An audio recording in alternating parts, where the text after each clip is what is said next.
Irmãos, hoje nós vamos falar sobre algo que em toda a igreja tem. O que é que tem em toda a igreja? O quê? Cadeira. Tem igreja que não tem, não. Na África, tem igreja que não tem. O que é que toda igreja tem? Crente, aí tá certo. Irmãos, hoje vamos falar de contenda, debate, diferença de opinião. Toda igreja tem. Às vezes é por questões triviais, como que cor pintar o altar da igreja. Eu prefiro preto. Não, preto eu não gosto. Eu quero marrom. Marrom é feio. Não, eu queria marfim. Às vezes é por coisas triviais, por coisas de pouca importância. Às vezes é sobre coisas um pouco mais importantes, mas que também são discutíveis, como estilos de louvor, por exemplo.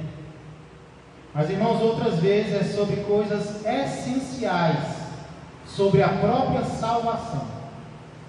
O que alguém precisa fazer para ser salvo? Às vezes se discutiu isso e ainda se discute em algumas igrejas. E é sobre isso que nós vamos falar hoje, sobre a polêmica acerca da salvação. Aconteceu no passado e nos traz muitas lições para os nossos dias de hoje. E essa polêmica ela está registrada lá em Atos, capítulo de número 15. Vamos dar continuidade hoje à nossa série de estudos sobre a vida do apóstolo Paulo. O que foi que nós já vimos até agora? Nós estudamos desde o início, procuramos entender onde o apóstolo Paulo nasceu, mais ou menos em que data, de qual família ele veio, como ele foi criado, onde ele foi criado. Depois nós vimos o que Paulo se tornou, um fariseu, uma pessoa que procurava observar a lei de Moisés muito bem, e ele se dedicou muito a isso. Por conta disso ele acabou se tornando perseguidor da igreja de Jesus Cristo, um perseguidor ferrenho, que arrastava pessoas para a prisão, até que em determinado dia, no meio do caminho para Damasco, ou quase já chegando, o próprio Jesus apareceu para ele, e ali Paulo se converteu. E nós vimos como a conversão dele foi verdadeira, como Paulo imediatamente já começou a compartilhar aquilo que Deus havia lhe revelado, trazendo problemas para ele. Então passou alguns anos viajando, pregando por conta própria, até que um irmão vem chamá-lo para congregar, para servir com ele em Antioquia. E assim Paulo faz, serve ao Senhor ali em Antioquia, até que orando ele, servindo ao Senhor, jejuando, o Espírito Santo, o diretor da igreja, disse: quero que vocês me separem agora esses dois homens, Paulo e Barnabé, para uma obra que eu tenho para eles. E nós vimos que obra foi essa nos 2 domingos anteriores, que foi a primeira viagem missionária de Paulo. Nós vimos o capítulo 13, primeira parte, e nós vimos o capítulo 14, a segunda parte. Eles retornam para Antioquia e algo vai acontecer. Porque nessa viagem missionária, pessoas que não eram judias se convertem a Jesus. E essas pessoas, elas podem ser salvas sem o judaísmo? Ou elas precisam fazer algo do judaísmo para serem salvas? Isso vai gerar uma polêmica, que é o que nós vamos ver hoje em Atos capítulo 15. Mas antes vamos orar, pedindo que Deus continue nos abençoando. Senhor Deus e amado Pai, obrigado, Senhor, do fundo do nosso coração nós te agradecemos, Senhor, por estarmos aqui, não apenas fisicamente, Senhor, mas espiritualmente, por estarmos diante do Senhor, por estarmos agora, Senhor, nos reunindo para louvar-te, para orar ao Senhor, para falar com o Senhor, e agora, Senhor, para abrirmos a Tua palavra e nela meditarmos. Pedimos, Senhor, a compreensão que vem da iluminação do Teu Espírito Santo, para que possamos entender a Tua palavra e aquilo que o Senhor tem para nós nos dias de hoje. Dai-nos, Senhor, iluminação, pois é o que eu peço e agradeço em nome de Jesus Cristo. Amém e amém. Foi? Glória a Deus. Irmãos, a gente vai não ver o capítulo todo, mas uma boa parte dele, começando pelo ensino de alguns. Olha comigo o verso 1. Alguns indivíduos, interessante, né? Alguns indivíduos, elementos que desceram da Judéia, ensinavam aos irmãos: se não vos circuncidardes segundo o costume de Moisés, não podeis ser salvos. Irmãos, a igreja de Antioquia estava uma bênção, uma igreja que enviava missionários, uma igreja que tinha pregadores, tinha mestres, tinha profetas, muitas pessoas se convertendo. Aí, irmãos da Judéia, ou seja, de Israel, desceram para lá. Não eram da igreja, mas vieram à igreja e começaram a ensinar: olha, se vocês não se circuncidarem segundo o costume de Moisés, vocês não podem ser salvos. Imagina como isso deve ter impactado aquelas pessoas. Não sabiam nada sobre isso. Pastor, o que é a circuncisão? Circuncisão foi um mandamento que Deus deu ao seu povo do Antigo Testamento, né? Lá em Gênesis capítulo 17, se não me engano, Deus deu a Abraão a ordem de ser circuncidado ele e todos os do sexo masculino da sua casa, incluindo os escravos. Então a circuncisão, que é uma espécie de cirurgia no órgão reprodutor masculino, ela acabou sendo a marca de um judeu. Ao 8º dia de nascido, todo judeu era circuncidado, era a marca da promessa, né? Era a marca de que ele fazia parte do povo de Deus. O problema é que esses judeus que desceram a Antioquia, a igreja, eles não estavam dizendo: vocês não podem ser salvos. O que eles estavam dizendo é que para serem salvos, eles precisavam de algo mais do que a fé em Jesus. Eles precisavam de costumes do Antigo Testamento, de coisas que Deus havia mandado ao povo dele do Antigo Testamento. Então não bastava a fé em Jesus, tinha que ter algo mais para ser salvo. Irmão, será que esse ensino de que a fé em Jesus ela não é suficiente para a salvação, ela só era daquela época? Ou hoje também tem religiões pregando isso? Que para ser salvo eu preciso de mais do que fé em Jesus, eu preciso ir a lugar tal, eu preciso fazer um sacrifício tal, eu tenho que... Será que hoje ainda existe isso? Porque eu sei que na época de Paulo foi muito forte. Inclusive foi o tema principal de 2 cartas que ele escreveu. Paulo precisou escrever 2 cartas aos Gálatas e aos Romanos para explicar que a salvação é somente pela fé. Nós vamos ver o que vem depois disso, depois da fé. Mas precisamos entender que para sermos salvos, o que nos salva é a fé em Jesus. Porém, eles chegaram ensinando isso. Então imagina, na igreja está tudo bem, aquela harmonia. De repente pessoas de fora vêm, se infiltram na igreja e começam a ensinar coisas que até agora ninguém sabia. Imagina como isso deve ter abalado a igreja, uma diferença de opinião, uma polêmica. Os missionários, irmãos, eles viram muitas pessoas se converterem sem necessidade de circuncisão. Eles viram pessoas sendo salvas que não se circuncidaram, que nem tinham lido a lei de Moisés, e agora estavam sendo salvos. Então eles ficaram, aquilo gerou um debate. Mas o que eu acho mais interessante, irmãos, foi o que eles fizeram por causa disso. Eles subiram a Jerusalém. Olha os versos 2 a 5. Atos 15, 2 a 5.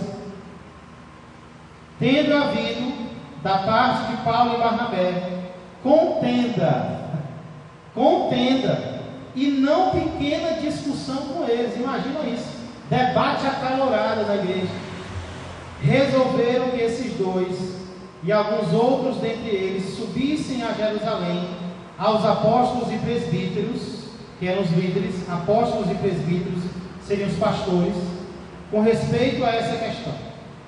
Verso 3: enviados, pois, e até certo ponto acompanhados pela igreja, atravessaram as províncias da Fenícia e Samaria, e narrando a conversão dos gentios, causaram grande alegria a todos os irmãos.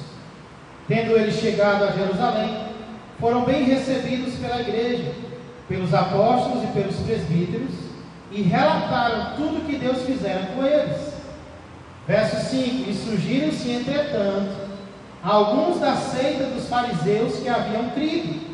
Eles eram fariseus, mas creram em Jesus, dizendo: é necessário circuncidá-los e determinar-lhes que observem a lei de Moisés.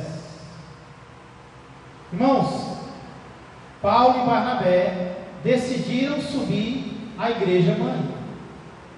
E eu vi aqui uma grande humildade de Paulo e de Barnabé, né? Eles poderiam ter procurado resolver ali mesmo, mas não, eles viram que tinha alguém que poderia ajudá-los. E eles não se trancaram na igreja deles, onde eles congregavam, mas eles foram na outra igreja, procurar a instrução dos apóstolos, dos líderes, que eram líderes antes deles. Então eu vi aqui uma humildade de Paulo, né? Paulo, às vezes, ele era muito ousado, muito determinado nas coisas, mas Paulo sabia ser humilde, né? Deus ensinou ele a ser humilde, e eu creio que foi isso que aconteceu aqui. Briga na igreja de Antioquia, foi que eles decidiram: vamos para Jerusalém, vamos lá resolver essa questão aí, porque o debate está grande aqui. Tem que ser circuncidado ou não para ser salvo? Eles foram até lá. Interessante que no meio do caminho, eles iam relatando o que Deus tinha feito, como os gentios tinham se convertido, e as pessoas que ouviam ficaram alegres. Rapaz, coisa boa, o mundo está se convertendo. Chegaram a Jerusalém, foram bem recebidos. Receptividade da igreja, receber pessoas de fora, né? Pessoas que não são de casa. Porém, alguns fariseus que haviam crido, Paulo era um, batiam na tecla: se não se circuncidar, não pode ir para o céu não, né? Se não fizer a cirurgia, não entra no céu não, tem que guardar a lei de Moisés. Não, de jeito nenhum. Paulo não cria que tinha que se circuncidar não. Ele debatia com aqueles que vieram de Jerusalém dizendo que precisavam. Vocês estavam entendendo que Paulo acreditava?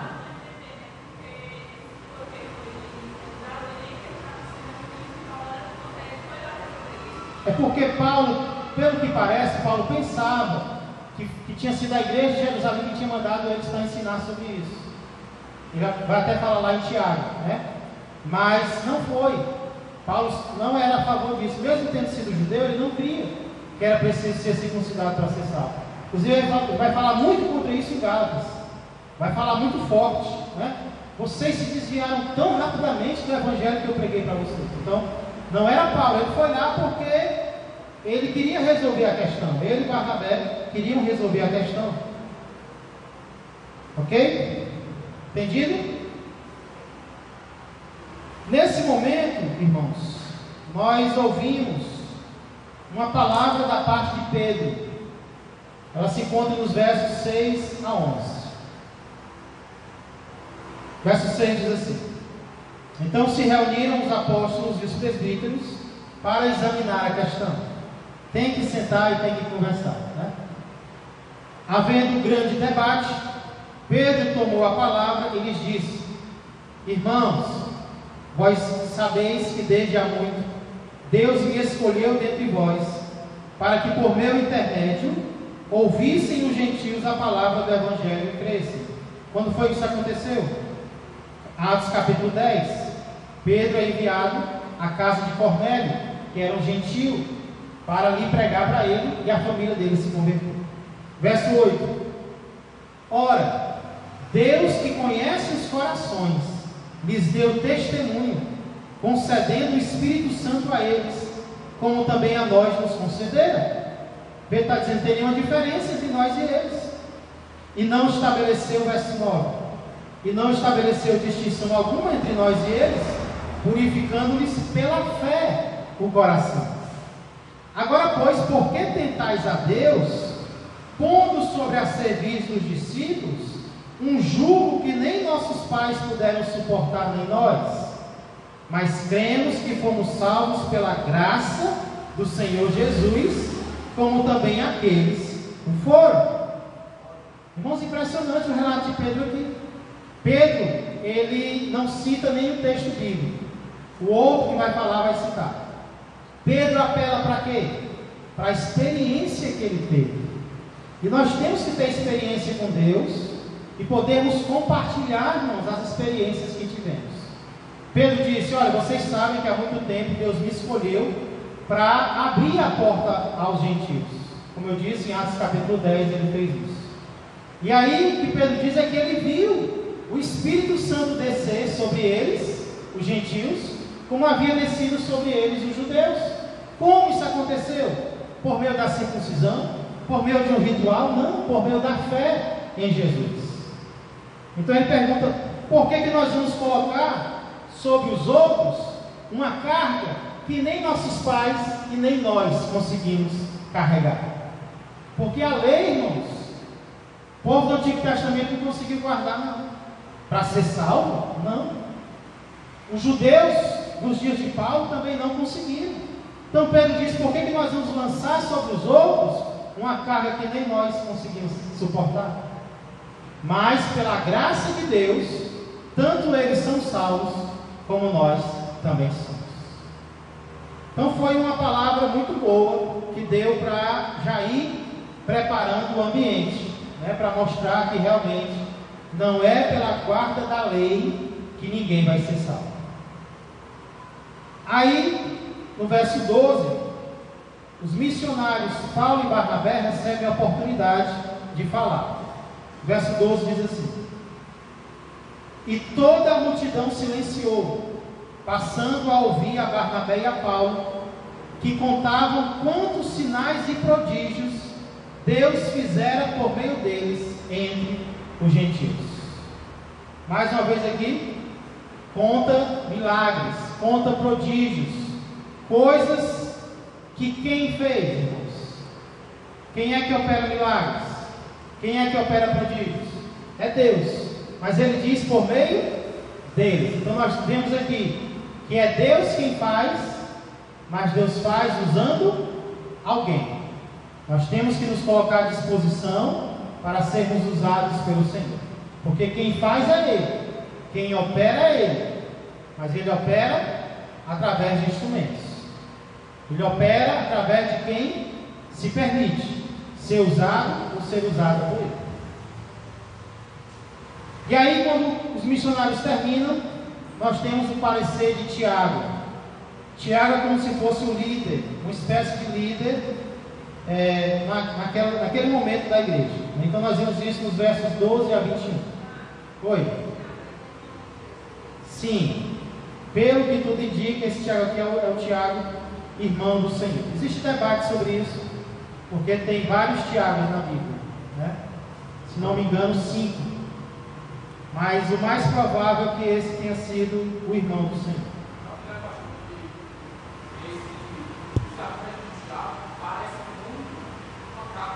Exatamente, parece muito, é muito semelhante mesmo. Verso 12 em diante. E toda a multidão silenciou. Não, 13. Depois que eles terminaram, falou Tiago, dizendo: irmãos, atentai nas minhas palavras. Expôs Simão, que é outro nome de Pedro, como Deus primeiramente visitou os gentios, a fim de constituir dentre eles um povo para o seu nome. Confere com isto as palavras dos profetas. Ele agora já vai usar a Bíblia.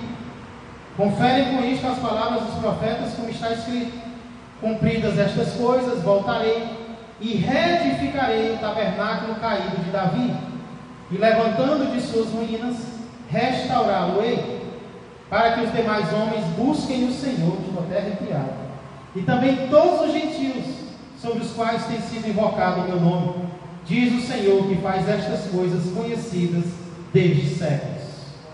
Pelo que julgo eu, não devemos perturbar aqueles que dentre os gentios se convertem a Deus, mas escrever-lhes que se abstenham 4 coisas: das contaminações dos ídolos, bem como das relações sexuais ilícitas, da carne de animais sufocados e do sangue. Por quê? Verso 21. Porque Moisés tem em cada cidade, desde tempos antigos, os que o pregam nas sinagogas, onde é lido todos os sábados. Irmãos, Tiago era tido como coluna naquele momento, e ele enfatiza, nós vemos aqui que ele confirma o que Pedro falou com a palavra. Ele cita textos do Antigo Testamento, e o sentido do texto é: Deus está fazendo algo novo, Deus está restaurando algo que havia se perdido, Deus está trabalhando com um novo povo. Não é mais como antes, apenas com a casa de Israel, agora é com gentios. Então Deus agora está confirmando a sua palavra, irmãos. Não é só para nós, não, é para os outros também. E aí ele chega à conclusão: eu creio que nós não devemos perturbar os gentios que se convertem, mas escrever-lhes que eles se abstenham de 4 coisas. Quais são as 4 coisas? Contaminações dos ídolos, ou seja, as comidas que antes de serem ingeridas, antes de serem vendidas, elas eram sacrificadas a ídolos nos mercados. E isso era uma abominação para os judeus. Segundo, relações sexuais ilícitas, carne de animais sufocados, onde o sangue não é totalmente derramado, e do sangue. Todas práticas comuns entre os gentios. Gentios, isso aqui para eles era normal, eles fazerem e eles praticarem. Irmãos, por que Tiago cita essas 4 coisas? Será que eram apenas essas 4 coisas que o gentio precisava guardar da palavra de Deus? Claro que não. Ele não falou de não roubar, de não matar.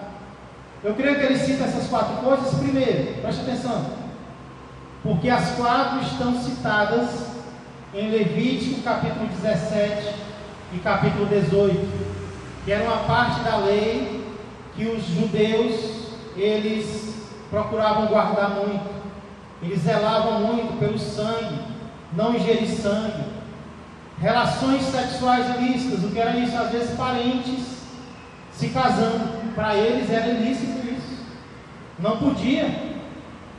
E aí também a questão da comida sacrificada aos ídolos. Então eu creio que não é porque eram apenas as 4 coisas que eles tinham que guardar, e sim porque na comunhão com os judeus eram coisas que iam chamar a atenção do judeu. Então Tiago está aqui dizendo: olha, nós não queremos colocar uma carga sobre vocês, mas todo sábado Moisés é lido, os judeus estão querendo aprender, então vamos ter comunhão uns com os outros, vamos dizer não para algumas coisas que vão nos afastar. Não é momento de nos afastarmos, é momento de nos unirmos. Então tem uma grande lição aí para nós, irmãos, sobre coisas que não nos escandalizam, mas vão escandalizar os outros. Lá em 1 Coríntios 8, Paulo vai dizer: se a carne sacrificada ao ídolo não mexe com a sua consciência, coma. Tem problema nenhum não, o problema é a carne. Ou a solução é a carne, né? Coma. Mas se o teu irmão se escandaliza, naquela época era muito comum, então não coma, para não escandalizar o seu irmão. Isso é amor. Paulo ensina sobre isso, né? Então não é a questão de que é muito debatido hoje, né, a questão do sangue, se dá para comer galinha cabidela ou não. Eu creio que isso vai muito da sua opinião, do seu gosto também, né? Tem gente que não gosta, tem gente que acha errado. Eu prefiro evitar, muito pelo gosto também, mas é uma questão debatida essa questão aí, né?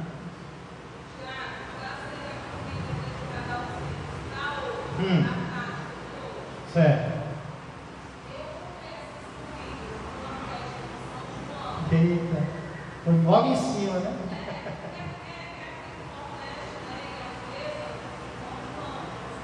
Certo. Irmãos, o São João, eu creio que o São João ele tem 2 lados. Ele tem um lado cultural e ele tem um lado religioso. Você vai ver que muitas vezes uma festa de São João, ela vai envolver religiosidade. Ela vai envolver o santo, ela vai envolver a missa. Nesse caso aí, eu creio que é terminantemente impróprio você estar ali, porque você está participando de uma festa religiosa, né? Mas, por exemplo, aqui na igreja nós fizemos, alguns dias atrás, comidas típicas. Não era São João, era sem João. Então era comida, era roupa, era cultura nordestina. A cultura nordestina tem a ver com a idolatria? Nesse caso não, né? Então, o que os pais têm que ver é se aquela festinha de São João, ela vai embaralhar a cabeça do seu filho, ou ela vai acabar se misturando com religiosidade, porque nós sabemos que às vezes na própria música tem menção a pessoa da igreja tal, da igreja tal. Aí eu creio que já é religião. Então o que Paulo estava falando não é de eu não poder comer uma comida que foi sacrificada a quem nem existe, porque aquele santo nem existe. Mas em outro momento ele vai dizer, agora não participe da festa, porque aí você está participando da ceia do Senhor e da mesa do inimigo, e aí você não deve, né? Então tem que separar. O que é cultura? Cultura nordestina, usar um chapéu, né? Isso é idolatria? Não, cultura. Aquele chapéu, bota o negócio aqui, né? Então, tem coisas que vão ser culturais, tem coisas que vão ser religiosas. Com a religião eu já tenho que ter precaução, cuidado, né? Olha a blusa do Gilson ali, como é que é, né? Diga aí, Gilson. Tem alguma ligação a respeito do que Jesus disse para Pedro, que mata o que sai no ambiente? Sim, tem a ver. Tem a ver. Por quê? Porque os judeus, eles criam que determinados alimentos não poderiam ser ingeridos. Por que eles criam isso? Porque Deus tinha mandado. Só que agora a dispensação mudou. E agora Deus quer ensinar que não há distinção entre povos. Por isso também não há distinção entre comida. Aí lá em 1 Timóteo ele diz que se você orou, você santificou. Aí agora é só botar para dentro, né? Orando, até veneno pode sair. Mas se a sua consciência não permite, então obedeça a sua consciência e Deus vai trabalhar no seu coração, tá bom? Mas se o estômago pedir e tiver tudo bem, aí comida eu creio que não é problema, na minha opinião, né?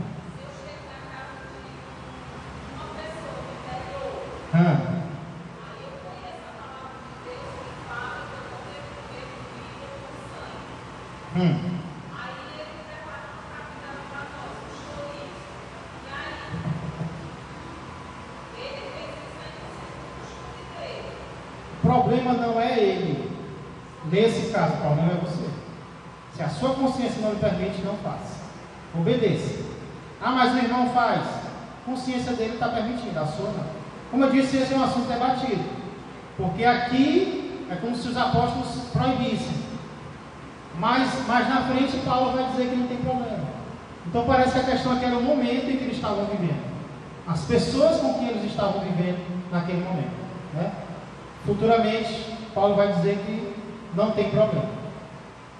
O importante, irmãos, é que a gente não faça nada com dúvida. Tem dúvida? Espera um pouquinho, pede orientação a Deus, Deus me responde, me revela. Se tem certeza, tudo bem. Seja uma certeza bíblica, né? Mas se tiver dúvida, vou orar um pouco, vou consultar os universitários, daí em diante. Tá bom? Entendido, irmãos? Então, creio que o foco aqui era manter a paz entre judeus e gentios. Aí Tiago orienta, os discípulos orientam que uma carta seja enviada à igreja, onde a contenda nasceu. É o que nós vemos nos versos 22 a 29. Atos 15, 22 a 29. Então pareceu bem aos apóstolos e aos presbíteros com toda a igreja, tendo elegido homens dentre eles, enviá-los juntamente com Paulo e Barnabé a Antioquia. Foram Judas, chamado Barsabás, e Silas, guarda esse nome, Silas, homens notáveis entre os irmãos. Interessante essa expressão, né? Homens notáveis entre os irmãos. Pessoas que se destacavam entre os irmãos, provavelmente pelo serviço que eles realizavam, né? 23. Escrevendo por mão deles, os irmãos, tanto os apóstolos como os presbíteros, aos irmãos de entre os gentios em Antioquia, Síria e Cilícia, saudações.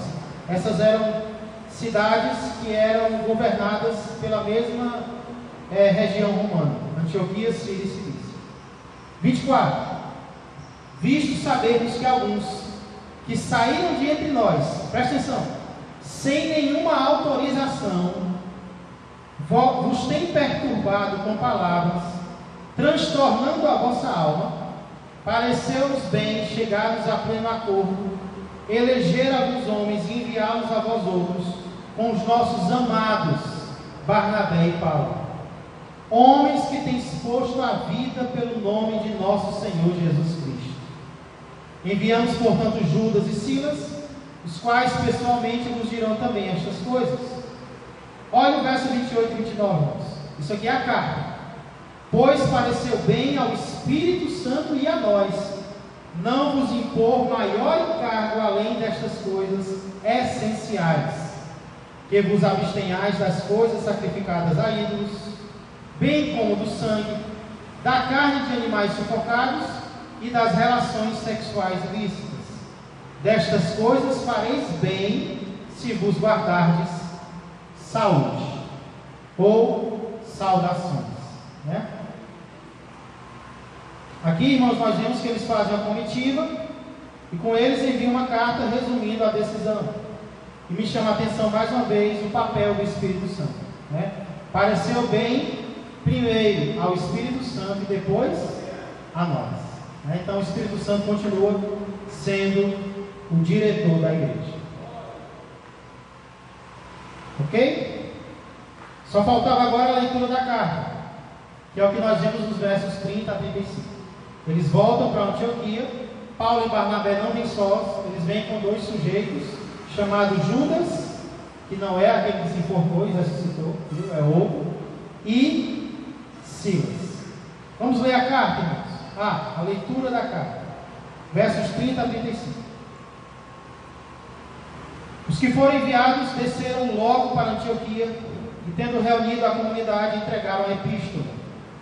Quando a leram, sobremaneira se alegraram pelo conforto recebido. Judas e Silas, que eram também profetas, consolaram os irmãos com muitos conselhos e os fortaleceram. Que verso lindo, né, irmãos? Consolaram os irmãos, aquilo que nós temos falado aqui em nossas aulas, o dom de exortação, o dom de ir lá no irmão e fortalecer ele, animá-lo, consolá-lo. Isso tem que ter na igreja. Verso 33. Tendo se demorado ali por algum tempo, os irmãos os deixaram voltar em paz aos que os enviaram. Só que no verso 34 diz: mas pareceu bem a Silas permanecer ali. E o verso 35 conclui dizendo: Paulo e Barnabé demoraram-se em Antioquia, ensinando e pregando com muitos outros a palavra do Senhor.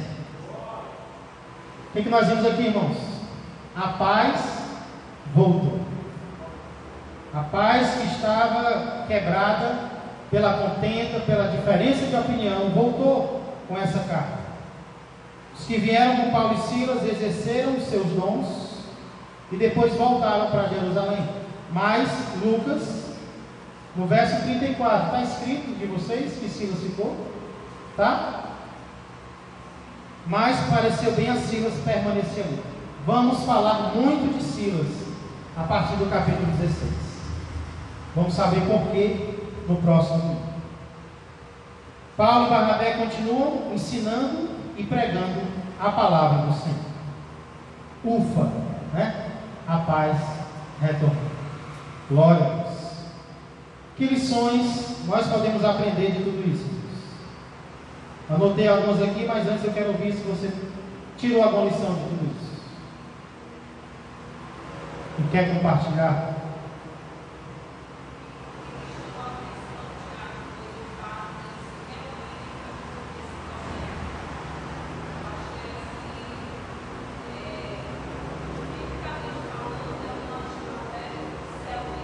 verdade. É verdade. Paulo e Silas poderiam, o que eu sempre digo Paulo e Silas? Paulo e Barnabé poderiam simplesmente dizer, não, vamos embora, aqui é de outro jeito, é do jeito que a gente quer. Mas não, eles procuraram, sentaram, tentaram resolver. Então fica uma lição para nós. Uma lição que eu aprendo aqui, irmãos, talvez a principal, é que a salvação é pela graça, somente mediante a fé em Jesus. Isso aqui é enfatizado em Pedro, isso aqui é enfatizado por Tiago, isso aqui é enfatizado em todo o texto. A salvação é mediante a fé em Jesus Cristo, por meio da graça. Isso é diferente do que algumas religiões pregam, é diferente do que algumas igrejas pregam. Nos dias de hoje nós vemos isso, nos dias de Paulo também, como eu disse, por isso ele vai escrever a carta aos Gálatas e a carta aos Romanos, para mostrar que a salvação é pela fé. É quando eu creio em Jesus, eu sou salvo. Aquilo limpa, aquilo lava os meus pecados, independente de circuncisão. Independente de circuncisão. Ok? Segunda lição. O fato de a salvação ser pela graça, mediante a fé em Jesus, não significa que nós não temos obrigações a cumprir, tanto para com Deus, como para com o nosso próximo. Acabamos de entender que a salvação é pela graça, mas não é uma graça barata. Não é uma graça que agora vai deixar que eu faça o que eu quiser, que eu exerça a profissão que eu quiser, porque agora é assim, né? O cantor famoso se converte, mas quer continuar com a velha vida, cantando, dançando. Aí alguém diz, não, mas é a profissão dele. Não, mas é a profissão dela, é o ganha-pão. Irmãos, isso é graça barata. Nós não somos salvos pelas obras, mas as obras acompanham o salvo. Tiago diz, nós não queremos colocar uma carga sobre vocês, além da que vocês já têm, mas queremos escrever algumas coisas. Então existem deveres, existem cuidados, que nós precisamos que ter como cristãos. Porque o que eu estou percebendo, irmãos, é que cada vez mais, a ideia de ser cristão é a ideia do não julgueis. Não julgueis, você não pode julgar o coração da pessoa, né?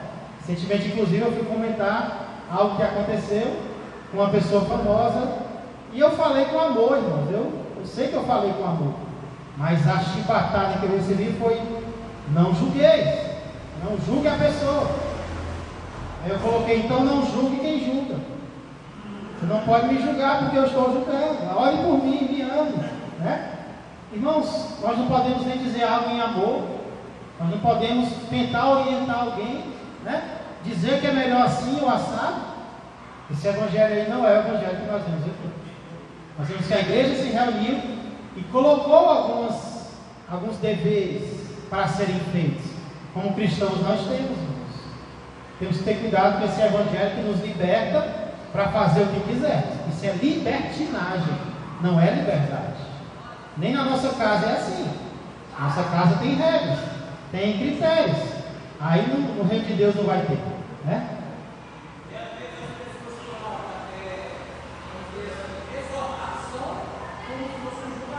Exatamente. Exatamente.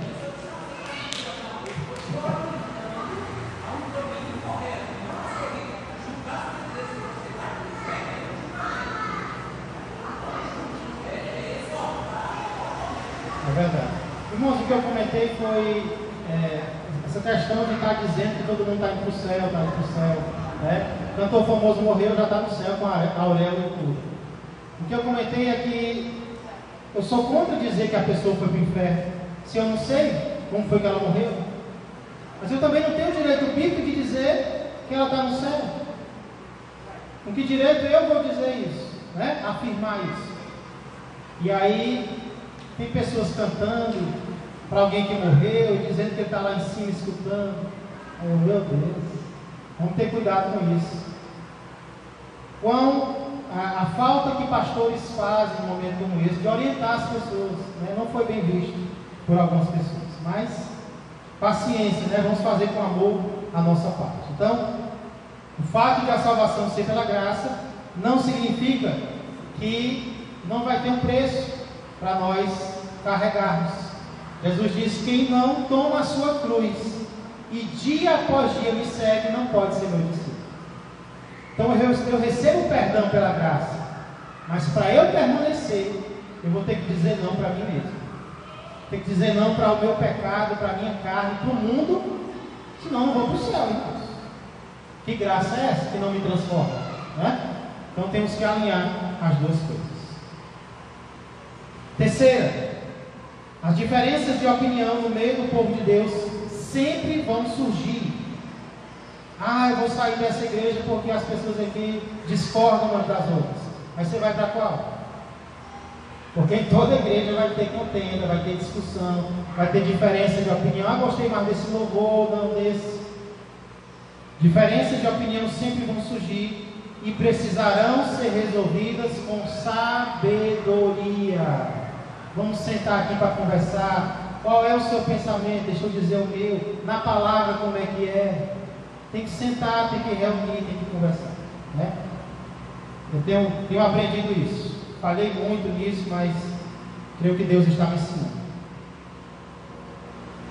Os salvos não podem pensar apenas em si mesmos, mas também naqueles que estão ao seu redor, e se preciso for, abrir mão de certos direitos, até que a consciência dos outros seja aperfeiçoada. Eu creio que algo não é errado, mas o meu irmão que acabou de se converter, ele se escandaliza. O que eu faço? Vai para lá? Não. Eu vou amar o meu irmão e vou respeitar a consciência dele e vou abrir mão do meu direito de fazer o que eu acho que não é errado por amor a ele. Paulo disse: se comer carne escandaliza o meu irmão, eu não como mais carne. A pessoa. Que decisão admirável. Estou falando de carne oferecida a ídolos, né? Para Paulo não tinha nada, não queria nem saber. Foi oferecida a Astarote. Não quero saber de Astarote, ela nem existe, eu vou comer a carne. Mas o irmão que se converteu, que era adorador dessa deusa falsa, acha que ela existe, que ela está lá na comida. Paulo diz: então eu não vou comer por amor a essa pessoa, porque ela vai aprender lá na frente, irmãos. Aí lá na frente a gente vai almoçar juntos. Hoje não vai dar. Hoje eu vou amar esse irmão. Sabe por quê, irmãos? Porque aí eu não ligo para o irmão. O irmão fica embaralhado. Aí ele cai em pecado. De quem é a culpa? Jesus vai colocar a culpa, sabe quem? Em mim. Paulo diz: não escandalize o teu irmão. Não destrua a obra de Deus na vida dele. Isso é forte. Então, eu tenho que ter cuidado. É claro que a gente não vai sair por aí fazendo a pesquisa de opinião do que as pessoas são a favor e contra em todas as igrejas. Mas alguém está perto de mim. Alguém que está na própria igreja, é uma pessoa sincera. Tem que ter cuidado com isso. Né? Isso é o amor. Vai.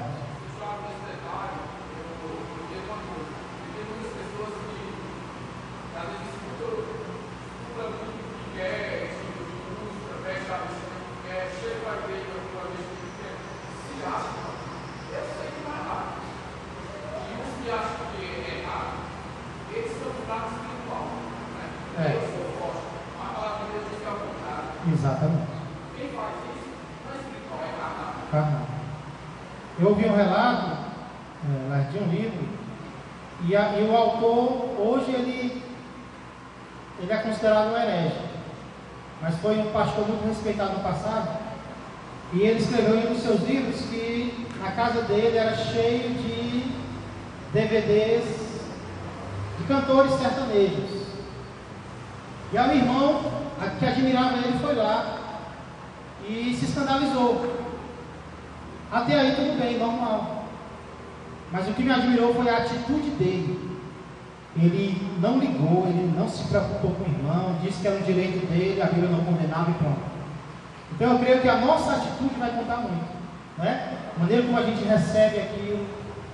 como a gente, porque Paulo diz para eu não rejeitar o irmão, mas eu acatá-lo com amor.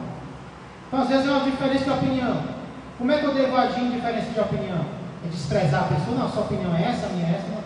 Vamos conversar, né? Vamos debater sobre isso. Contendas existem, elas vão acontecer em toda a igreja, mas é para isso que nós temos que amar uns aos outros. Entendeu? Então essa atitude, eu ter esse direito pronto, não procede da palavra de Deus, né?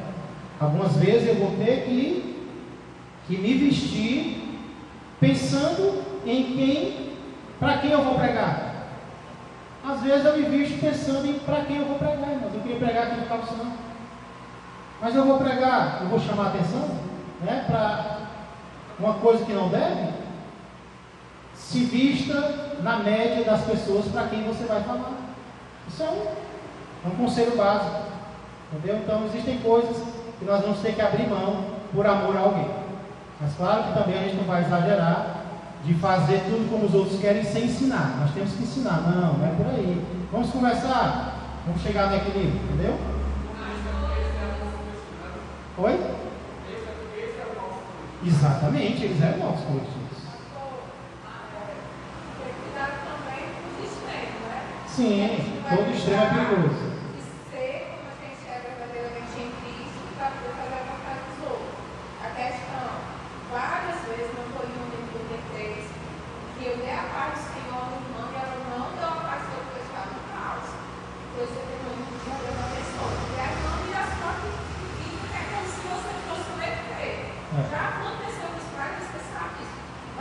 Eu passei por isso, não passa. Deus está de calça e a pessoa está de saia, deve sair, a pessoa vai de saia. Pois é, nesse caso aí eu creio que não é nem consciência mais, a pessoa foi ensinada assim. Não é como é falando, né? Roupa com vestir, a pessoa de anos. Foi ensinada assim, a doutrina dela é assim, fazer o quê? Né? Aí nesse caso eu creio que a gente não deve também, como a Suene falou, e se adequando a todos. Você acha que eu devo ou não devo? Né? Ei, você na esquina, está certo assim ou não? Também não é por aí. Paulo está falando de pessoas próximas, pessoas que estavam realmente, ao teste aí, verdade? Pessoas que estavam realmente se escandalizando. Então, não vamos também para o outro extremo, de viver na opinião dos outros, pessoas que nem novas convertidas são, né? Pessoas que já têm aí, quer que seja daquele jeito e pronto. Aí também não é assim. Jesus não agradava os fariseus.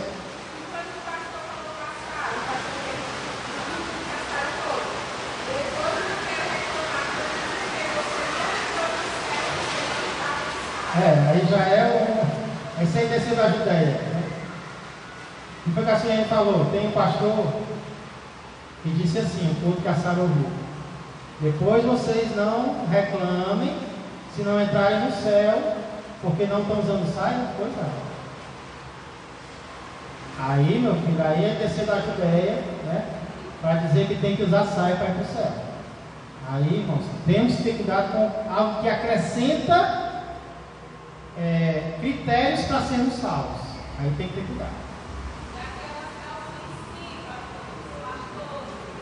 Vamos falar sobre isso não, vai vir pregador novo aí. Rapaz, se vier para o aniversário pregador com calça acochada, vamos ser, né, vamos ouvir a palavra.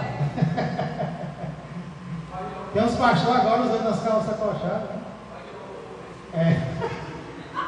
Eu pedi foi para a fazer short para mim, que eu tenho coragem. Também dá para usar em casa, né? Irmãos, a última, a igreja é mais forte e feliz quando está unida. Nós vimos que por causa de um problema os irmãos ficaram tristes, né, uma contenda, mas depois que foi resolvido eles se alegraram e a igreja continuou crescendo. Resolver problemas não é bom, irmãos, assim, não é agradável, mas é necessário. Temos que sentar porque a paz volta e o Espírito Santo se alegra em trabalhar ainda mais. Amém? Vamos concluir. Irmãos, eu estava pensando no próximo domingo a gente falar sobre a carta aos Gálatas, mas existe uma diferença de opinião sobre quando ela foi escrita. Então, talvez a gente comece já a segunda viagem missionária no próximo domingo, tá bom? E aí Atos 16 vai ser muito interessante, porque agora vai mudar o companheiro de Paulo.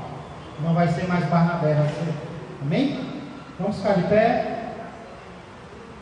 Caixa de chocolate vai ficar para o próximo domingo. Rapaz, domingo vai ter que repartir, pelo que eu estou vendo. Glória a Deus. Vamos orar. Senhor Deus e amado Pai, somos gratos, Senhor, por esta revelação da Tua Palavra, que apesar de ter sido escrita há tantos anos, continua viva, sendo usada pelo Teu Espírito Santo para nos instruir ainda nos dias de hoje. Senhor, somos carentes de orientação, somos igreja. Como igreja, Senhor, temos costumes diferentes, temos opiniões diferentes, e o Senhor não exigiu que fôssemos iguais, mas o Senhor nos ensina, Senhor, a buscarmos a união, a buscarmos a unidade, a muitas vezes, Senhor, suportarmos uns aos outros, porque somos realmente, Senhor, diferentes. Muito obrigado, porque o que nos une é maior do que aquilo que nos separa. A graça do nosso Senhor Jesus, a fé nele é o que nos salva e nos ensina, Senhor, a fazermos como Ele fez, a vivermos não mais para nós mesmos, e sim para aquele que por nós morreu e ressuscitou. Abençoa esta igreja, Pai, ajuda-nos a sermos unidos mais e mais, a que as nossas diferenças sejam trabalhadas, e assim podemos ajudar inclusive outras igrejas, Pai. Muito obrigado, abençoa o restante deste dia, que seja um dia de paz, de tranquilidade, de serviço ao Senhor, e logo mais à noite nos reunimos novamente para Te adorar e aprender mais de Ti. Abençoa a nossa igreja também, Pai, todas as demais que se reúnem em Teu nome, pois é em nome de Jesus que eu peço e agradeço. Amém e amém. Que a graça do Senhor, que o amor do Pai e que a comunhão do Espírito Santo permaneçam e cresçam mais e mais na vida e na família de todos vós. Um ótimo dia a todos, que Deus abençoe.